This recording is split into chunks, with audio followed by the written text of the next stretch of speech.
had the privilege of meeting a wonderful Belizean woman named Sarita Tillett when I was in Belize City.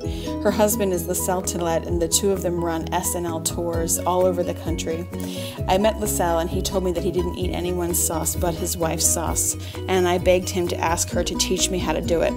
Hot sauce in Belize is ubiquitous. It's everywhere. People put it on everything, and it's a staple part of the diet, so I wanted to learn how to make it well. Sarita is an incredibly no-nonsense woman full of great stories and a deep passion for Belize. She starts the process by prepping 2 pounds of habaneros, and she buys ingredients when they're fresh. So she says, I'll buy in bulk, put things away in the freezer as long as things look good. She pulls out the 2 pounds, washes them off in the sink, and then pulls off the green stems only. She told me that she doesn't bother removing the seeds because the flesh of the habanero is so incredibly hot.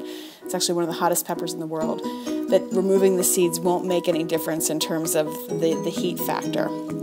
So she washes them and puts them directly into a small skillet with a measure of vinegar, and I'll tell you how to measure it. Whatever jar you want to fill with your hot sauce is how much vinegar you add to your habaneros. In this case, it was about 24 ounces of vinegar, just white vinegar. She starts to cook that down, and you're just going to cook your peppers until they begin to get soft and begin to burst. You'll start to be able to see the seeds inside the peppers.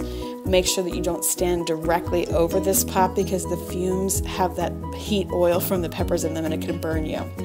She then adds in cilantro, allspice berries, which she called spice berries. We may only be able to find it as ground up allspice, but you can add that too. Lime juice, garlic, and salt and black pepper. She cooks this down for about 15 minutes until it gets nice and mushy. In the meantime, she cuts up 2 Spanish onions into rings, and she puts them in acidulated water just with lemon juice to remove a little bit of that extra onion bitter flavor. She says that this really helps because you want your hot sauce to be a little bit sweet and a little bit hot, not overpoweringly bitter and hot. Sarita is fantastic when you're working with her, and she will regale you with wonderful stories about cooking hot sauce and people who were doing it and then touched their face or eyes or even their private parts and what happened to them. And she made me laugh so hard that I had to step away from the kitchen for a minute and contain myself just because she's so incredibly spirited. She told me directly that it's really important that whenever you're cooking, that whatever your attitude is will go directly into your food. And you can see here she has a fantastic smile, and the entire time that I was with her in the kitchen, she just made me laugh and told me wonderful stories and had a fantastic energy. So after the sauce is cooked down for probably about 35 minutes to 40 minutes, she pulls out her blender to puree the sauce, and she makes sure that she only adds a small ladleful at a time and then adds the raw chopped up ingredients back to the mixture that's already been pureed so that you make your sauce. If you want to make it a little bit more red at this point, she adds what's called recado seasoning or annatto, which is found down in Central America and Mexico.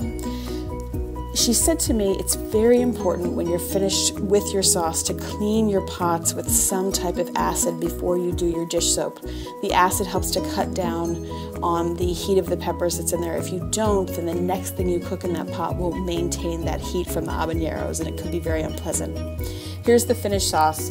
It's in its natural state actually without any additional color. You need to make sure at this point that you let it cool before you pack it into your jars, and it will keep for up to 3 months in the refrigerator, or if you can, it can keep for up to a year. It's a fantastic condiment and used everywhere across Belize. Her sauce was actually the best I had ever tasted.